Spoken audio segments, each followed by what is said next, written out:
కొద్ది రోజుల క్రితం తూర్పుగోదావరి జిల్లా రాజమండ్రి పరిసర ప్రాంతాల్లో సంచరించి గ్రామాల ప్రజల్ని హడలెత్తించిన పెద్ద పులి మళ్లీ రంపచోడవరం మన్యంలో సంచరిస్తుంది. పోలవరం జిల్లా రంపచోడవరం మండలం తాళపల్లి గ్రామంలో పెద్ద పులి ఆనవాళ్లు కనిపించినట్లుగా గ్రామస్తులు అధికారులకు సమాచారం ఇచ్చారు.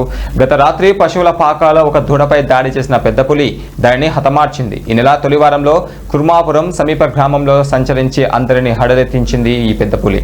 అయితే అటవీ శాఖ సిబ్బంది కుర్మాపురం గ్రామంలోనే మత్తు ఇంజెక్షన్ ఇచ్చి బంధించారు.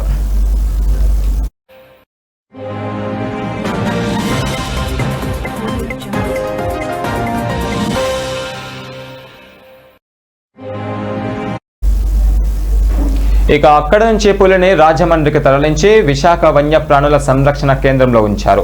కొద్ది రోజుల తర్వాత పులికి రేడియో కాలర్ అమర్చి పాపికొండల అడవిలో వదిలేశారు. ఆ పులే ఇప్పుడు రంపచోడవరం ప్రాంతంలోకి వచ్చినట్లుగా అధికారులు గుర్తించారు. పెద్ద పులి సంచారంతో గిరిజనులు భయాందోళనకు గురవుతున్నారు. పులిని త్వరగా పట్టుకోవాలని అటవీ శాఖ అధికారులను కోరుతున్నారు.